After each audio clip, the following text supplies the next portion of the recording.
US President Joe Biden has released his first annual budget plan, a $6 trillion spending plan that includes steep tax increases for wealthier Americans.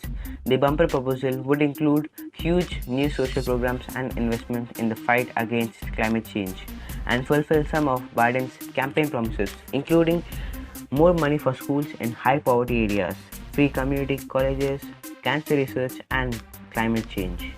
But it needs approval from the Congress, where Republican Senator Lindsey Graham condemned it as insanely expensive. Under the plan, debt would reach 110% of the GDP by 2031, surpassing the levels during the World War II. That would be in spite of at least $3 trillion in the proposed tax increases on corporations, capital gains, and top income tax brackets. Former President Donald Trump, a Republican, also ran up the deficit each year, and his final annual spending plan proposal had a price tag of $4.8 trillion. So what is in the Biden's spending plan such that the budget reached a mouth-opening $6 trillion?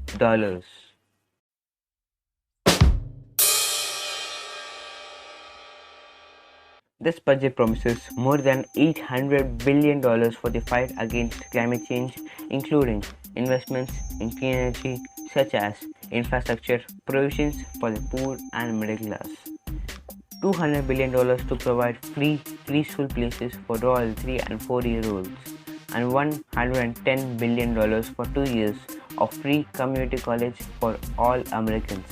Wish India would have such plans. But India spends only $12 billion for all ages.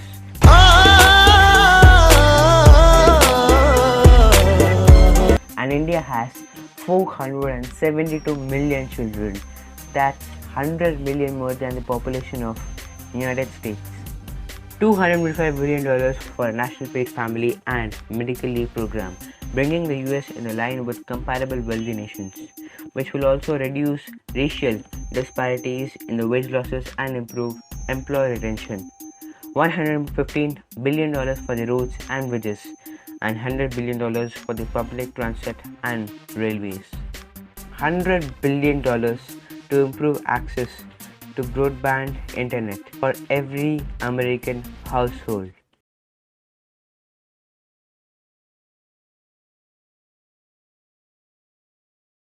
The budget also has a noticeable absence, the Hyde Amendment, a federal provision that says taxpayer money cannot fund abortions in the US states, except in cases of rape and incest.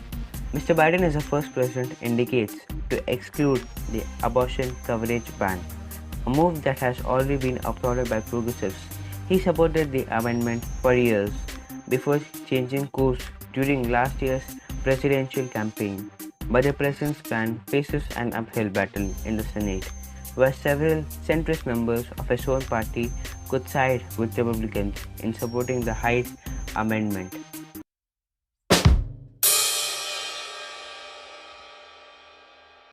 Top White House economic advisor Cecilia Rose acknowledged the economy was now seeing inflation spikes, but projected it would settle down to an annual rate of around 2% over time.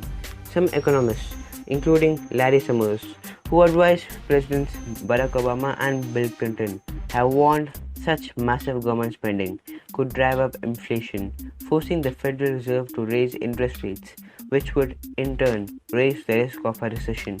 The Biden budget projects an additional $14.5 trillion would be added to US debt over the next decade, but the White House estimates the plan would be completely paid off within 15 years as the tax increases away the deficit.